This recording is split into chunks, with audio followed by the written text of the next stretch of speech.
right. Amazing music, but what's really intriguing to me is your fascination, your investment into tech. He built an empire the way most people build myth, quietly.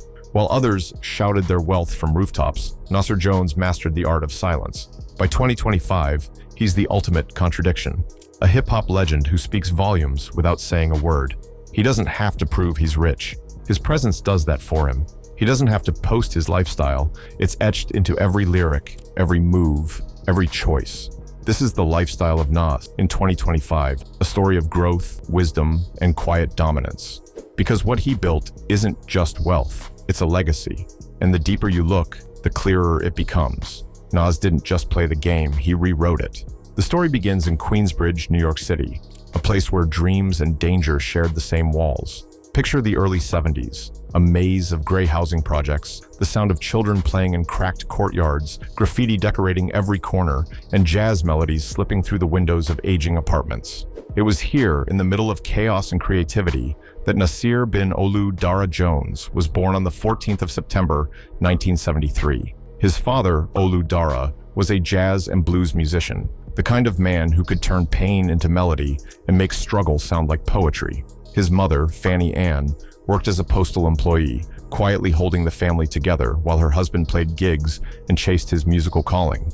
Between those two worlds, the structured discipline of his mother and the free-flowing artistry of his father, Nas found his rhythm. Growing up in Queensbridge wasn't easy. He couldn't defend himself. The most of the time I feared about living here when I was young, when I couldn't defend myself from shit was going on, because it was older niggas doing shit. It was the largest housing project in America, and in the 70s and 80s, it was a rough landscape defined by poverty, survival, and the constant hum of ambition.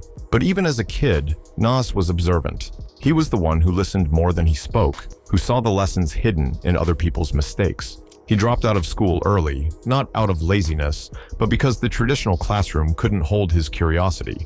Instead, he became his own teacher, reading, writing, studying life through the people around him. Music was always there, echoing through his father's saxophone and the block parties in Queensbridge. Before he was Nas, he called himself Kid Wave, a young dreamer experimenting with words and rhythm. For him, rap wasn't a hustle yet, it was expression. He wanted to tell the truth of what he saw, the beauty, the struggle, and the contradictions of the world he lived in. Then, in 1991, everything changed. Nas got his first real break with a guest verse on Main Source's Live at the Barbecue. It was only one verse, but it hit like lightning. Every line was sharp, vivid, and unapologetic. People who heard it knew immediately that this wasn't just another rapper trying to make noise. This was a poet with street wisdom and literary depth. Hip-hop had found its next prophet. 3 years later, the prophecy arrived. In 1994, Nas released Illmatic, a debut album that would go on to be called one of the greatest hip-hop albums of all time. It wasn't just a record, it was a portrait of survival, a diary written from the eyes of a young black man trying to navigate poverty, violence, and hope. Songs like NY State of Mind, The World Is Yours, and One Love turned Queensbridge into a living, breathing novel. Critics hailed it as genius, and fans treated it like scripture. But Illmatic was only the beginning. Over the next 3 decades, Nas would grow far beyond the boundaries of music. He would evolve, adapt, and redefine what it means to be authentic, proving that greatness isn't about where you start, but how you rise above where you came from. As the years rolled on, Nas refused to fade. He dropped It Was Written in 1996, I Am in 99, Stillmatic in 2001, God's Son in 2002, and Life Is Good in 2012. Every album marked a new chapter, but his growth wasn't just musical, it was personal. He became known as a thinker, a philosopher in rhyme. When he dropped Hip Hop Is Dead, it was a warning shot to an industry obsessed with trends. When he released Life Is Good, holding his ex-wife's green wedding dress on the album cover, it was a confession, a reflection of love, loss, and maturity. And by the time he teamed up with producer Hit Boy for King's Disease, Nas had entered a new era. In 2021, nearly 3 decades after Illmatic, Nas won his first Grammy for Best Rap Album. And the Grammy goes to King's Disease, Nas. It was long overdue, but it proved something deeper. Longevity is the ultimate revenge. The King's Disease trilogy and the Magic series that followed turned him into hip-hop's wise elder. Still sharp, still evolving, still respected. And while the world watched his return to musical dominance, Nas was quietly building an empire that had nothing to do with the charts. By 2025, Nas is 51 years old, and his life couldn't be more different from the chaos that once surrounded him in the early days of hip-hop. The loudness of fame, the rivalries, the headlines, all of that has faded into the background. While other artists fill their timelines with every purchase, every argument, and every controversy, Nas has chosen a different kind of life, one built on peace, balance, and intention. He divides his time between Los Angeles and New York, living quietly between the two cities. In Los Angeles, he enjoys the calm and privacy that success allows. In New York, he reconnects with the energy that made him who he is. His circle is small, made up of family, close friends, and trusted collaborators. Every appearance is intentional, not for attention, but for purpose. You won't catch him stumbling out of nightclubs or chasing viral trends. If anything, Nas has mastered the art of disappearing until he has something meaningful to say. When he does step out, it's for reasons that reflect his evolution: private art shows, documentary screenings, or mentoring sessions with younger artists under his mass appeal label. Through that label, he's guiding the next generation of lyricists, helping them understand that success doesn't have to come at the cost of integrity. His wardrobe is refined, his home serene, his cars elegant. Nothing about his lifestyle screams for validation. It whispers success. In a world obsessed with noise and constant visibility, Nas is the calm in the storm.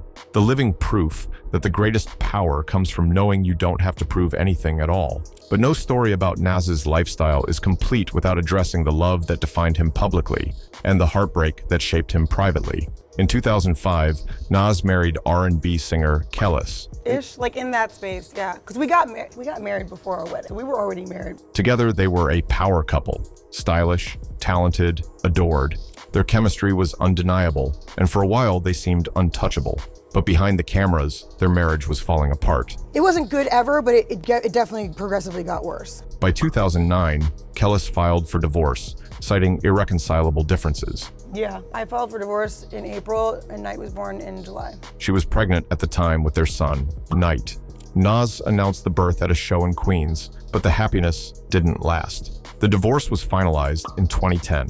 In the aftermath, both sides spoke publicly, and the picture that emerged was painful. Kellis accused Nas of being abusive during their marriage. There was a lot of drinking, there was a lot of mental and physical abuse, and it just got to the point where Nas denied the claims and fired back with his own accusations, saying she was trying to damage his reputation during a custody battle. It became one of the most talked about celebrity breakups in hip-hop. He channeled that pain into art. Bye Baby, one of the standout tracks from Life is Good, is his reflection on that chapter. In the music video, he's seen holding Kellis's wedding dress, a haunting image of closure and regret. Since then, Nas hasn't remarried. In interviews and online posts, he's hinted that love and loyalty have become too fragile to chase in the public eye. There have been rumors, links to models, and even other artists, but none have ever been confirmed. And maybe that's the beauty of it. In a world that overshares, Nas's silence feels sacred. Nas may be private, but when it comes to his children, the pride shows through every move he makes. Happy birthday, little Destiny. Happy birthday to you. His first child, Destiny Jones, was born on June 15, 1994, to his then fiancée, Carmen Bryan. Her arrival coincided with Nas's rise to stardom, but fame came with a cost. Nas has admitted that he missed out on many of Destiny's early milestones because he was always on the road. Over time, that guilt turned into motivation. Destiny grew up to be an entrepreneur, influencer, and CEO of her own beauty brand, Lipmatic, a tribute to her father's debut album. Today, she stands as one of the most visible parts of Nas's family life, appearing at events and posting photos that show a deep bond between them. Then there's Knight, Nea's son with Kellis. Born in July 2009, Knight's arrival was clouded by the turbulence of his parents' split. But over time, things have mellowed. Both Nas and Kellis have reached a point of respectful co-parenting. Kellis, who lost her second husband to illness in 2022, has even spoken publicly about balance and peace in her life, signs that the feud of the past is finally buried. Nas doesn't post Knight often, and that's deliberate.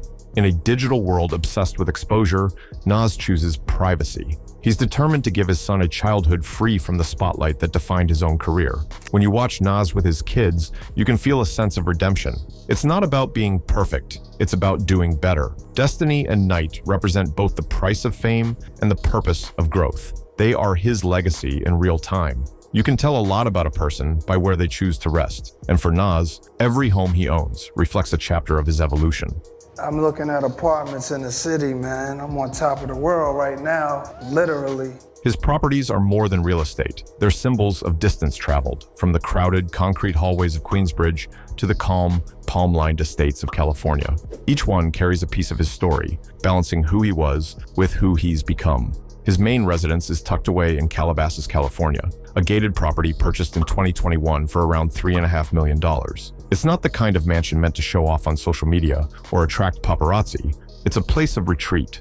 Inside, the home reportedly holds a private studio, art collections, and the kind of silence only earned through years of noise. For a man who spent decades in the public eye, this house isn't about luxury, it's about peace. Calabasas offers him solitude, sunshine, and space to breathe, far removed from the constant buzz of celebrity life. Then there's Brooklyn. In the mid-2010s, Nas bought a townhouse there, a creative base that reconnects him to his East Coast roots. Brooklyn holds the same artistic energy that raised him in Queensbridge, but with more maturity. The townhouse, known for its exposed brick and vintage design, blends the old soul of New York with the calm of a man who no longer needs to chase anything. It's his way of staying grounded in the city that shaped him while still enjoying the success that took him beyond it. But Nas's heart never left Queensbridge. Over the years, he's invested time, money, and effort back into the neighborhood that built him. He's supported community renovations, donated to schools, and funded youth programs designed to open new doors for kids who grew up the way he did. To him, success doesn't mean leaving home behind. It means making sure it's still standing strong. And then, there's the mystery property fans can't stop talking about, a rumored villa in Barbados. Photos of Nas meeting with realtors on the island sparked speculation, though nothing has been confirmed. Still, it fits his quiet luxury lifestyle, a peaceful escape where he can write, think, and recharge. Nas's homes aren't just places to live. They're reflections of his journey, one foot planted firmly in his past, the other in his peace.